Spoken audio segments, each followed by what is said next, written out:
हैं auto sector की, जिस पर हमने कहा था कि आज केवाईसी में बातचीत होगी। आउटलुक कैसा है, किस तरह से चल रहा है? क्योंकि क्रिसिल रेटिंग्स की एक रिपोर्ट आई, वो रिपोर्ट ये कहती है कि डीलर्स दिक्कत में है, क्योंकि डीलर्स के पास इन्वेंट्री काफ़ी ज़्यादा है।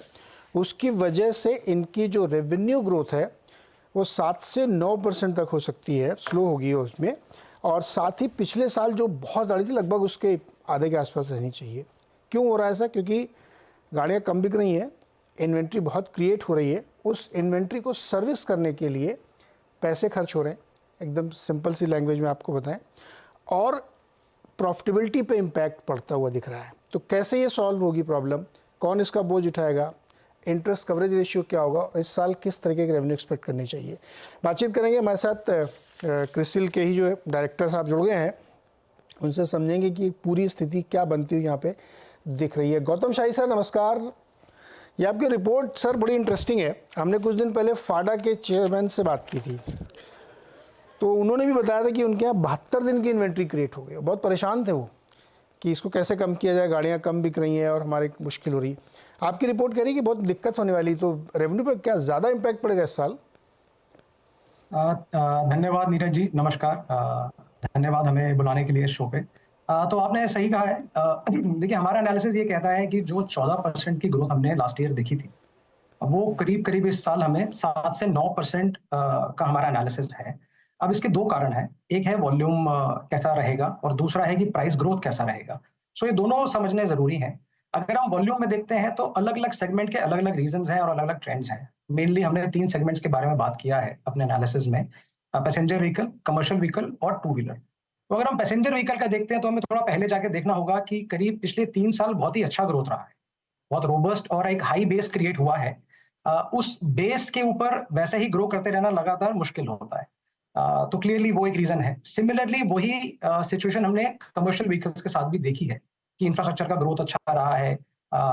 उस कारण हाई टनेज व्हीकल्स पे भी एक शिफ्ट हमने देखा है, जिसके कारण वहां भी एक अच्छा बेस क्रिएट हुआ है, जो इस साल थोड़ा मॉडरेट होएगा ग्रोथ को देखते हुए।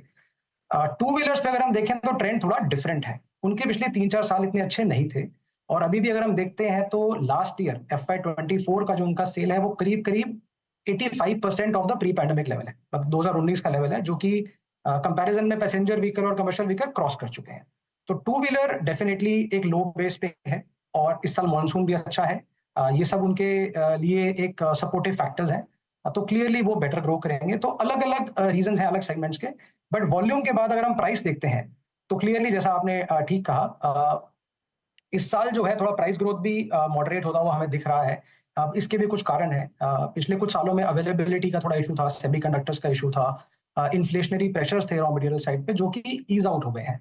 तो अवेलेबिलिटी बेटर है, प्रोडक्शन बेटर है, और इसीलिए आप देख रहे हैं कि चैनल पे थोड़ी इन्वेंट्री भी ज्यादा है, जिसको ईज आउट करने के लिए क्लियरली डिस्काउंट्स और ऑफर्स जो है वो बढ़ गए हैं।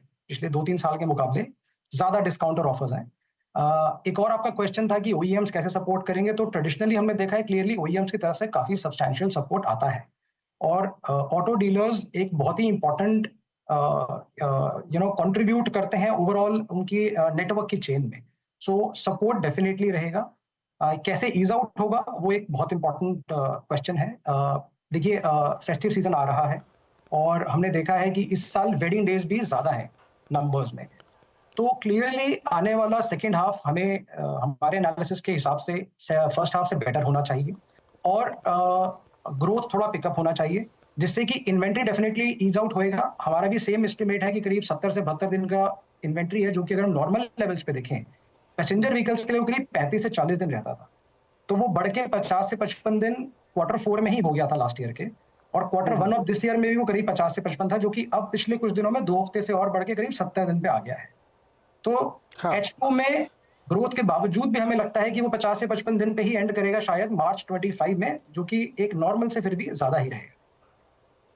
इंटरेस्टिंग।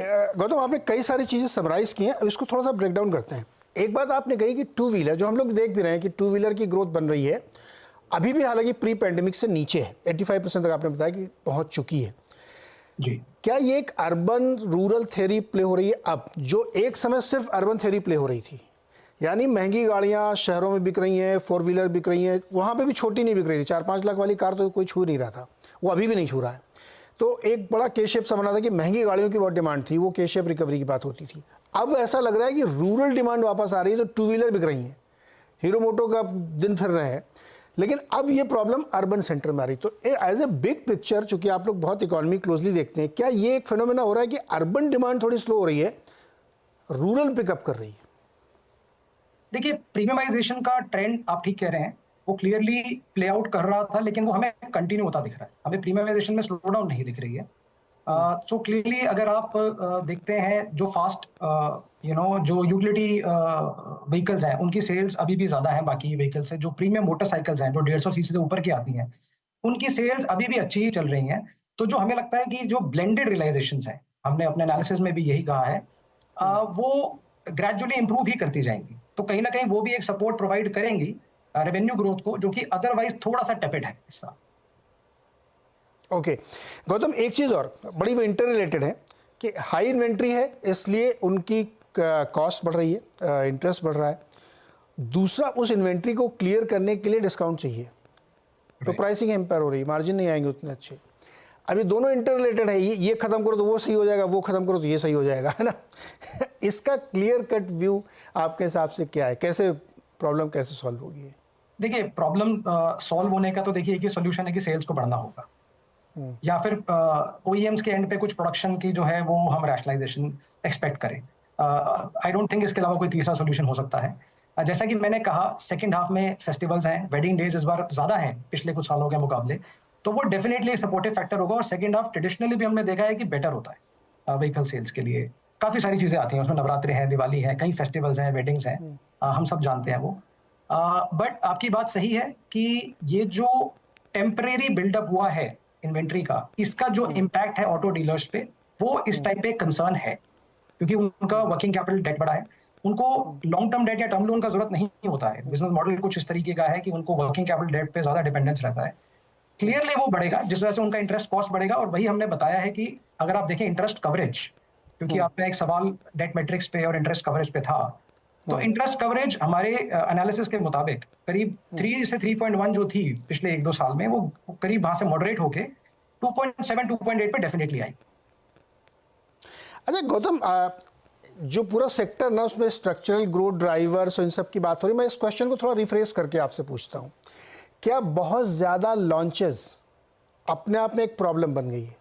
कैसे कि मान लीजिए बहुत सारी गाड़ियाँ लॉन्च कर रही हैं, सारी हर तीसरे महीने एक नए मॉडल को लॉन्च करें, कुछ नहीं तो फेस लिफ्ट ही कर दिया, ये जाके इन्वेंट्री क्रिएट कर रहा है।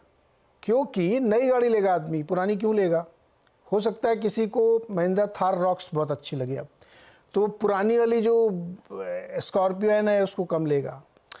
ये अक्रॉस द सेक्टर एक प्रॉब्लम खड़ी हुई, क्योंकि बहुत सारे डीलर ये कहते हैं कि ये वाली गाड़ी नहीं बिक रही है, दूसरी वाली की डिमांड आ रही है, बट सारी कंपनियां सब गाड़ी बना के झोंके दे रही हैं, इन्वेंट्री पाइपलाइन एकदम फुल कर रखा है।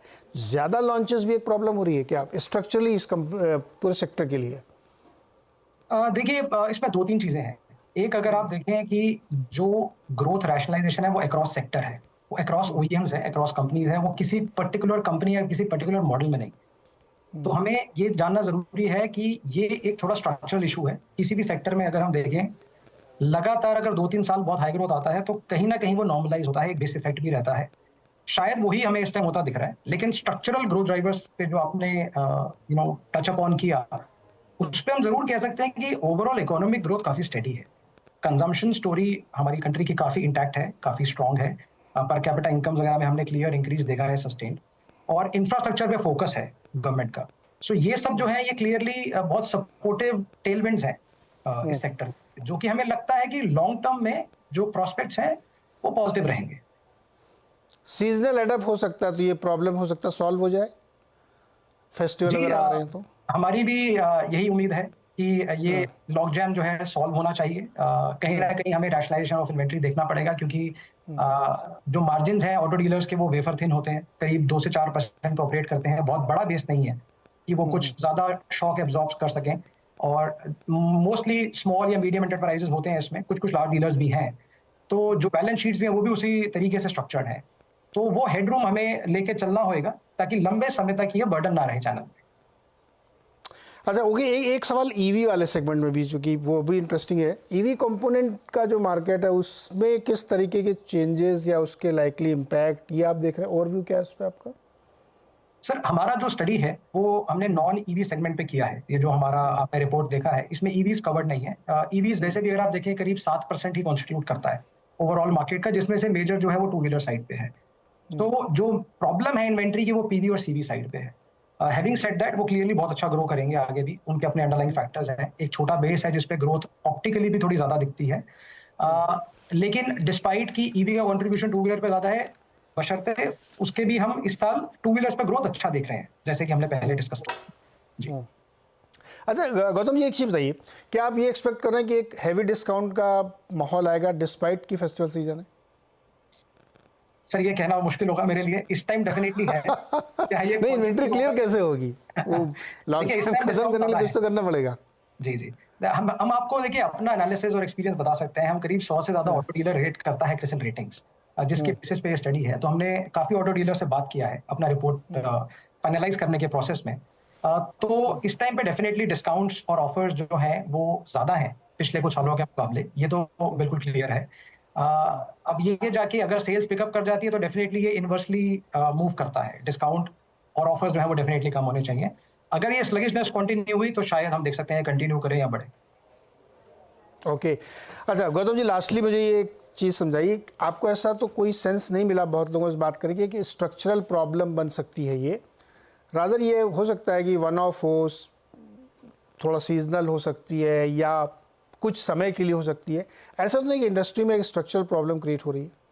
नहीं सर, ऐसा बिल्कुल नहीं है। जैसा मैंने कहा कि ये एक बिल्डअप है जो हम अदरवाइज भी फेस्टिव सीजन से पहले देखते आए हैं। पिछले 3-4 साल का भी अगर आप हमारा रिपोर्ट देखें उसमें आपको दिखेगा कि फेस्टिवल सीजन से पहले प्रिपरेशन होता है, इन्वेंट्री होनी चाहिए ताकि अवेलेबिलिटी रहे कस्टमर्स के लिए। इस साल ये थोड़ा पहले शुरू हो गया है। जैसा कि हमने कहा कि Q4 में ही इन्वेंट्री है वो 50-55 दिन की हो गई है और जून में भी ऐसी ही रही है। तो ये डेफिनेटली एक कंसर्न है, इसका ठीक होना जरूरी है। And I am sure OEMs and auto dealers together will find a solution and better days should be ahead because H2 has been better, festival etcetera that I have already explained. तो we really hope कि ये कुछ structural नहीं होना चाहिए। अच्छा, चूंकि इस बार अभी लेटेस्ट मैंने जब बात की तो 72 डेज़ की वो बोल रहे थे, तो जी। उन्होंने मुझसे, मैंने जब पूछा फाडा के लोगों से तो उन्होंने कहा कि एक रीज़न इसका इलेक्शन का भी था कि वो लंबा पीरियड इलेक्शन को, उसमें सेल कम हुई हम लोगों की। बट मुझे लगता है इलेक्शन टाइम ज़्यादा गाड़ियाँ बिकती हैं। सर देखिए, जैसा कि मैंने कहा कॉम्बिनेशन ऑफ फैक्टर्स है, इसमें काफी सारे फैक्टर्स प्ले हैं। किसी एक फैक्टर को ज्यादा वेटेज देना मुझे नहीं लगता शायद सही रहेगा। तो अगर हम ओवरऑल देखें तो कई फैक्टर्स हैं। कुछ सेगमेंट्स में क्लियरली हाई बेस है और प्रोडक्शन की प्लानिंग, सेल्स की प्लानिंग भी एक सेल्स के वेलोसिटी और ट्रेंड के हिसाब से की जाती है। कुछ और सेक्टर्स में भी हम ऐसा देख रहे हैं। So definitely this must be temporary is what our senses. तो अच्छा गौतम जी, नेक्स्ट आपका सर्वे कब रिलीज होगा? सर टिपिकली हम कम से कम अगले 2 से 3 क्वार्टर का ट्रेंड देखते हैं अपना नेक्स्ट आउटलुक देने के लिए, ताकि हमें कुछ एक डिफरेंट ट्रेंड अगर हमें नजर आता है जिसपे कि हम एक डीपर एनालिसिस कर सकते हैं, तो हम उस पर बात करते हैं। अगर हमें लगता है यही कंटिन्यू हो रहा है तो हम अपनी इसी रिपोर्ट के साथ कंटिन्यू करेंगे। बट अगर हमें लगता है कि फेस्टिवल के बाद चांसेस हैं नवंबर-दिसंबर में आप फिर से स्टडी करें, अगर चेंज हुआ कुछ तो? जी जी, मे बी उस टाइम के अराउंड 1-2 महीना आगे पीछे डेफिनेटली बहुत अच्छा समय होएगा, जैसा आप कह रहे हैं कि इसको रिव्यू किया जाए और देखें कि इन्वेंट्री कैसी है, सेल्स कैसी है। तो गौतम जी, दिसंबर में हम लोग एक बार फिर से रिव्यू करेंगे कि अगर ये ट्रेंड कंटिन्यू कर गया तब मेरा फिर वो वाला क्वेश्चन मैं आपसे सबसे पहले पूछूंगा कि क्या स्ट्रक्चरल प्रॉब्लम बन गई है। अगर ठीक हो गया तो मैं आपसे ये पूछूंगा कि अब क्रेडिट ग्रोथ कैसी बनेगी इनकी। जी जी जी, thank you so much Gautam, बहुत इंटरेस्टिंग बातचीत रही आपसे। Thank you so much. तो ये स्थिति है इस समय डीलर्स की, और परेशान है थोड़े से वो, लेकिन देखते हैं फेस्टिवल के सीजन में किस तरह से लॉकडाउन ठीक होता है। छोटा सा ब्रेक के बाद बात